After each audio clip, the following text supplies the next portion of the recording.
Hey everybody, Nick Espinosa, your chief security fanatic here, and it is Sunday, so we are doing breaches of the week. And as always, I'd like to thank the following people that helped me out by sending me a whole bunch of these, and that is Jason Dance, David Walker, Chris Fellon, Barrett Peterson, Richard Reefer, and Jacqueline Wolf. Guys, thank you so much. And if you have a tip for me, I'm more than happy to give you a shout out here and also on my nationally syndicated radio show. And with that, let's dive in, because this week was no slouch when it came to data breaches, and the first one we're going to talk about was very personal to one World Cup racer, Andreas Kolb. Now, he is appealing for new followers after his Instagram account was attacked and then held for ransom for £300. Now, Kolb has gained a following of about 9,800 fans on his account, but will now have to build his online presence back up from zero. Now, this may seem like a minor problem for most of us, but losing a large portion of your social media presence is a big problem for people like Mr. Kolb, who's a professional mountain biker, because riders rely on their social media audience to help promote their sponsors and therefore make money. That's essentially his livelihood. Now, Andreas asked to become verified, basically a verified Instagram user about 3 weeks ago, and so when he received an email confirming his verification status, he thought nothing was wrong, and unfortunately, that email was from a criminal, and here we are. He clicked the link, and within 60 seconds, his email address for his account had been changed, and essentially he was locked out. Andreas attempted to contact Instagram 5 to 10 times, according to him, and he got no help. So there you go. Make sure you've got that good multi-factor authentication running as well, and also make sure you're checking to see if your emails are good. If you're expecting an email from Instagram, still double check that it actually is from Instagram or anyone else you're expecting that on. So with that, let's just keep on rolling, because we got a ton to go through today. Now we're going to be talking about the People's Community Health Clinic in Iowa. They sent letters to patients on June 29 saying that their name, address, social security number, dates of birth, driver's license, or state ID numbers, as well as payment, medical, and insurance information may have been exposed between March 18th through March 22nd of this year. Now, the clinic became aware of suspicious activity related to an employee's email account on the 22nd, and there you go. An unauthorized person gained access to that account, and so they couldn't confirm what information was there. So they're basically saying, hey, everything. There you go. So if you use People's Community Health Clinic in the state of Iowa, heads up to you. Moving on, let's talk about Wiregrass Electric Cooperative out of Alabama. They got hit with a ransomware attack that left their customers without access to their account information. And according to their COO, Brad Kimbrough, they basically reported this. They reported that a person at the utility discovered a security breach Saturday morning, and only one server was impacted. So obviously that's a huge problem. Customer data looks like it was leaked. Heads up to you if you use Wiregrass Electric Cooperative in Alabama. Moving on, let's talk about cellular carrier Mint Mobile. They just sent an email out to affected customers that there was a breach of their system. Now, the breach apparently occurred between June 8th and June 10th and revealed, quote, very small number of Mint Mobile subscribers' phone numbers basically were affected by this. Now, according to Mint, the phone numbers associated with these accounts were temporarily ported to another carrier without permission. Mint also admitted that the attackers may have gained access to some account information, including names, phone numbers, email addresses, passwords, and account number. So if you use Mint Mobile, you definitely want to check in there. Moving on, let's talk about the Bank of Oak Ridge in North Carolina. They said an unauthorized actor accessed banking customer detail in late April, leading the bank to notify federal authorities and obviously launch an investigation. Customers whose data may have been viewed were those who opened accounts on or before September 30th of 2009, meaning this goes back quite a ways, or rather there was a lot of information. They probably changed systems on September 30th of 2009, and that's probably what happened there. Now, as for what kind of data, we're talking addresses, social security numbers, or phone numbers. That's according to the bank's spokesperson, who also said it depended on the customer and they basically didn't give out any more information. So if you use the Bank of Oak Ridge in North Carolina for all your banking needs, you might want to check in. Moving on. Let's talk about a company called Practice First Medical Management Solutions, and they, I believe, are the makers of something called PBS MedCode. They recently notified 1.2 million patients that their data was accessed and stolen from their network ahead of a ransomware attack that was deployed on December 25th of last year. That's right, they got hit on Christmas. Now, Practice First is a medical management company tasked with data processing, billing, and coding services for healthcare providers. So we're going to see a whole bunch of healthcare providers now start disclosing as we do, because this is a supply chain hit. On December 30th, they discovered this attack, getting through their system, even though they were hit on the 25th. And the data that is possibly out there is basically, it varies by patient, but it could be names, contact details, dates of birth, social security numbers, driver's license numbers, medical information, patient IDs, bank account details, credit card information, employee usernames, passwords, and security questions and answers, and on and on and on. So heads up to you, your healthcare provider may be disclosing a breach, and you'll probably hear it then. I don't know. I can't speak today. Anyway, moving on, because we got no time to lose here. Let's talk about University Medical Center of Southern Nevada. They recently confirmed that they fell victim to a REvil ransomware attack in June, and then REvil started leaking their data after they exfiltrated it, and here we are. So heads up to you. I don't have any more information than that at the moment, but if you have anything to do with the University Medical Center of Southern Nevada, you're definitely going to want to check in, and REvil every week shows up on this list. So with that, let's move on to Coastal Family Health Center. The data of 62,342 patients of Coastal Family Health in Mississippi was accessed during a failed ransomware attack on May 13th. However, the attackers were able to access the personal information of patients during that incident, including patient names, contact details, social security, medical insurance information, health data, and treatment info. So, if you use the Coastal Family Health Center for all your medical needs in Mississippi, heads up to you. Moving on, I want to give you guys an update on Elekta. This is that cloud-based storage system that was hit that's used by a whole bunch of different healthcare providers. So more, obviously, are disclosing. And this week, it's Northwestern Memorial Healthcare here in Chicago, and also Renown Health, and I'm not sure where they're based out of, but heads up, if you use Northwestern Memorial or Renown Health, you might want to check in. Moving on, let's talk about the University of Wisconsin Health, because this has been a crazy week for the healthcare industry. They recently notified patients that their data was likely accessed during a 4-month hack of its MyChart patient portal. Now, for some patients, the access was contained to just the portal homepage, which displays clinical information like upcoming appointments, hospital admissions, care team details, subject lines of provider messages, and prompts to view new test results. For others, the actors accessed pages that contained appointment and admissions information, health insurance details, claims data, and additional medical histories such as test results, diagnosis, all that kind of stuff.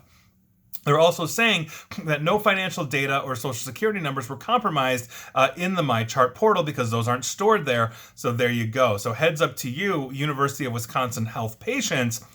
You might want to check in. Moving on, let's give you guys an update on the Excellion file sharing breach, because large companies use Excellion for this, and here we are. So Guidehouse just declared, and Guidehouse is actually a vendor of Morgan Stanley, and so Morgan Stanley just declared, and here we are. So if you use Morgan Stanley, you might want to check in. Moving on, let's give you guys an update on the British Airways data breach compensation claim. If you remember a few years back, British Airways had a massive data breach. It's been winding its way through the British legal system, and according to the law firm handling the litigation this year, they said that this compensation claim had become, quote, the largest group action personal data claim in UK history, with more than 16,000 affected people involved in this. And basically, the fine just came down from the British government, or their legal system rather. £20 million fine has been issued for those 16,000 people. So if you flew British Airways during that data breach time and you're involved in this, you may be entitled to compensation. Moving on, let's talk about brokerage firm Marsh McLennan. They got hit with a data breach in April involving access to social security numbers and other personal information of staff, former staff, clients, and a range of other people linked to that brokerage. And that's all I know right now. So if you have anything to do with Marsh McLennan, you might want to check in. Moving on, let's talk about health insurer Dominion National out of Arlington, Virginia. They just agreed to pay $2 million for a settlement over their data breach that they had in April of 2019. This data breach affected 2.9 million individuals, according to the HHS data breach portal. So obviously, $2 million is pretty low, but heads up to you, if you use Dominion National, you too may be entitled to compensation. Moving on, let's talk about Woman's Work. They're an online retailer of garden supplies and skincare ointments. They got breached between March and June of this year, and the attackers stole more than 1,200 payment card records through a Mage Cart attack and basically dumped those out for sale on the dark web. So if you've bought anything online from Women's Work, the online retailer, you definitely want to check in. Moving on, I want to give you guys an update on CNA Financial. They basically, earlier this year in March, had a ransomware attack. They began obviously notifying their customers back in March. They got hit with Phoenix Locker, which is a group called, by a group called Evil Corp, which is a Russian cyber criminal group. They've been identified as that. Now, though, CNA has revealed that 75,349 of its customers were affected by this because obviously they stole the data before they hit the ransom. So there you go. If you use CNA Financial, you might want to check in. Moving on, let's talk about Wisconsin headquartered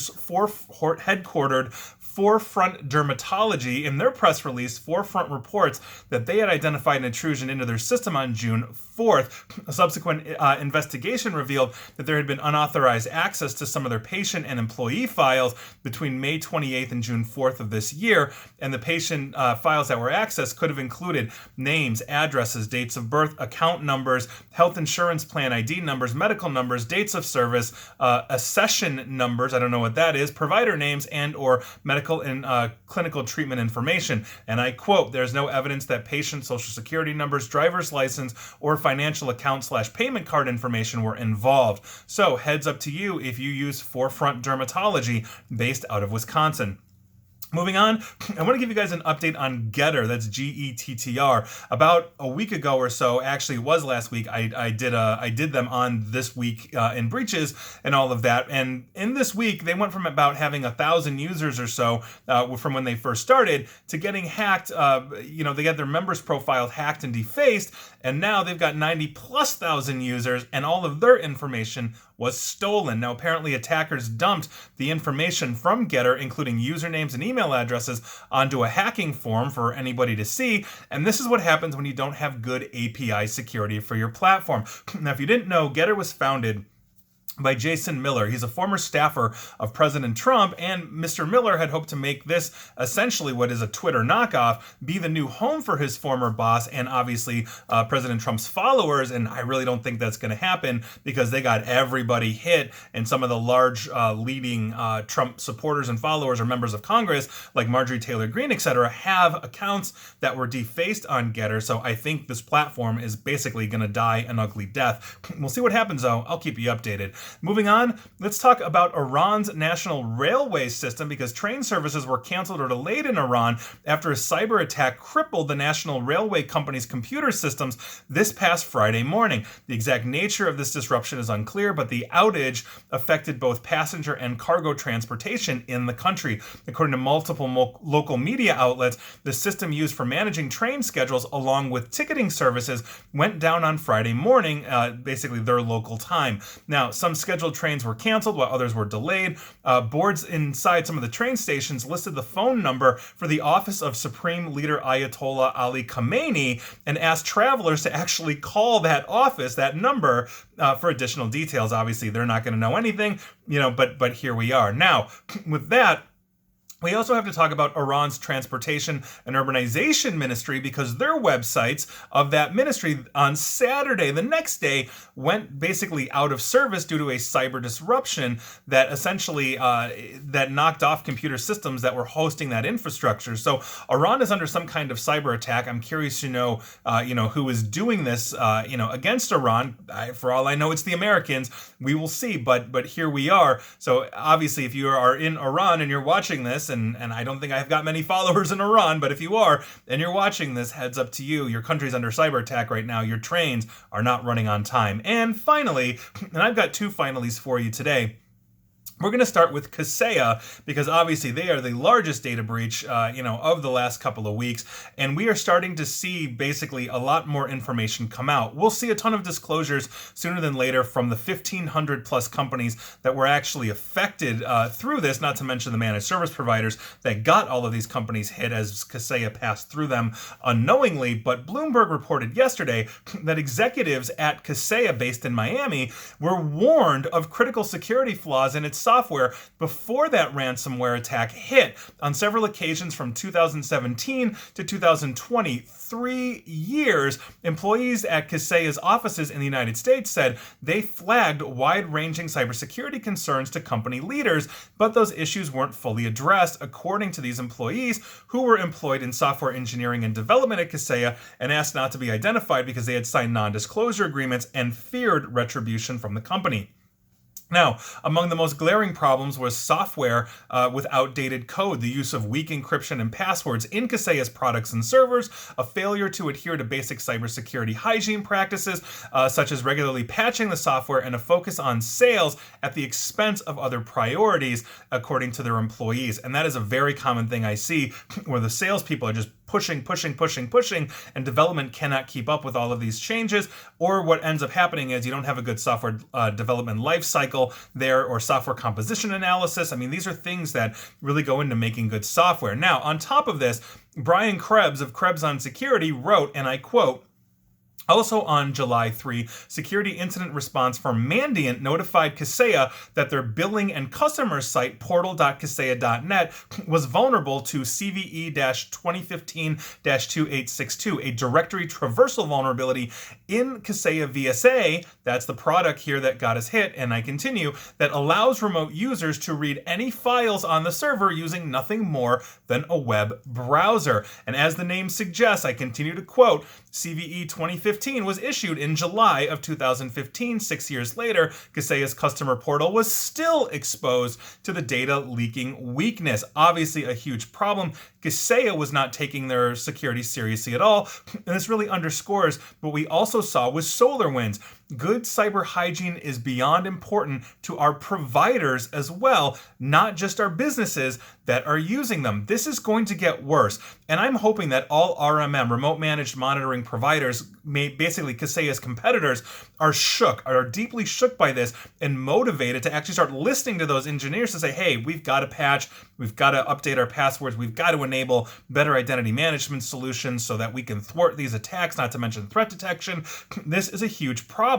Kaseya and SolarWinds as well, and SolarWinds works with much larger corporations typically than Kaseya does, their Orion product. We have a problem worldwide with this, not just here in the United States. This is going to affect multiple vendors that are doing things like Kaseya or Orion, and this really underscores a flaw in the managed service provider model where you are managing all of these systems centralized, and then that centralization gets hit, and it's basically passing through because all your antivirus, your threat detections, your firewalls are whitelisting this traffic, like we saw with SolarWinds, basically saying, oh, it's Kaseya, so it's obviously good. And by virtue of that, the antivirus and the threat detections in our life are not kicking in and taking care of these things. That's a serious problem. So we're going to see where this goes, but obviously Kaseya is going to get worse. And finally, we need to also talk about the Russian military today. Not that they got hacked, but they've been rather busy. Now, this is coming from CNN from about a week ago or so, and here's what's going on. For months, Russian military hackers have engaged in a campaign to compromise the passwords of people employed in sensitive jobs at hundreds of organizations worldwide, including the United States and European governments, also the military agencies. U.S. and British national security officials are the ones that were talking about this about a week ago Thursday. Now, this extensive effort also targeted political parties, government offices, defense contractors, energy companies, think tanks, law firms, media outlets, and universities, and on and on and on. Now, the password hacking campaign, which officials believe is actually still going on, is part of a broader effort by Russia's GRU to collect sensitive information from a wide range of targets, very sensitive targets, and that's according to the joint advisory by the National Security Agency, the FBI, and the Department of Homeland Defense, as well as UK's GCHQ, all talking together about this issue. Now, it is distinct from other Russian operations that are going on in the internet, such as the SolarWinds campaign, which was instead carried out by Russia's Foreign Intelligence Service, SVR. That has been traced back. Multiple indicators of compromise are pointing that finger. And a lot of people say, oh, you blame Russia, or you blame China, or you whatever. Well, when the evidence is there and everything is pointing to that, and multiple intelligence agencies, not to mention independent third-party cybersecurity researchers whose reputation relies on them being accurate, I can't stress that enough, are all pointing that way. It's walking like a duck and it's quacking like a duck.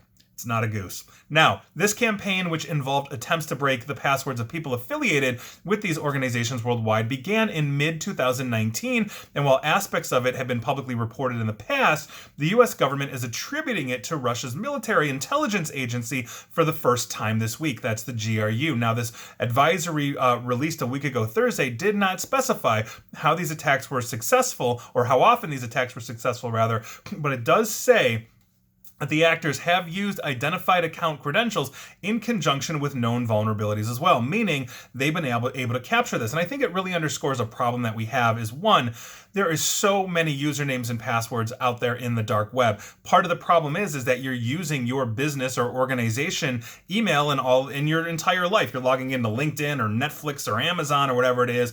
And when one of those huge corporations gets hit, now you basically have that business email, that organization email out there in the dark web with a potential password. And so many of us use the same password for everything. Oh, I log into my bank and Netflix and Facebook and whatever it is, using the same password I do to log into my company computer.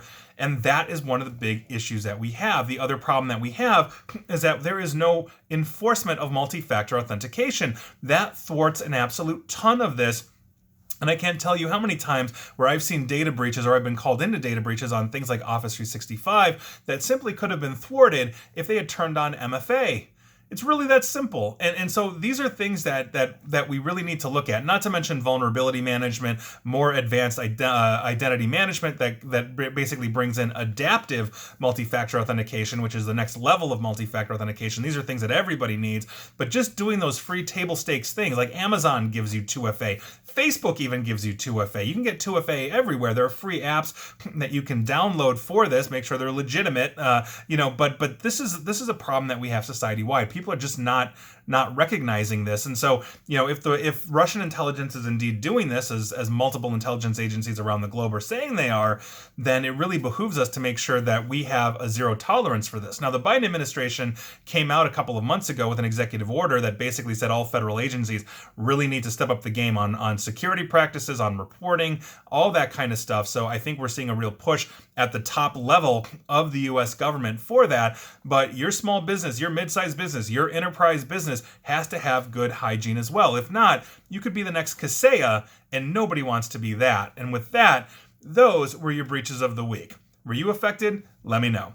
And please like, share, follow me here on Facebook and Twitter at NickAESP. And also, please feel free to subscribe to me at YouTube as well. And as always, stay safe, stay online, and please stay private. Thanks, everyone.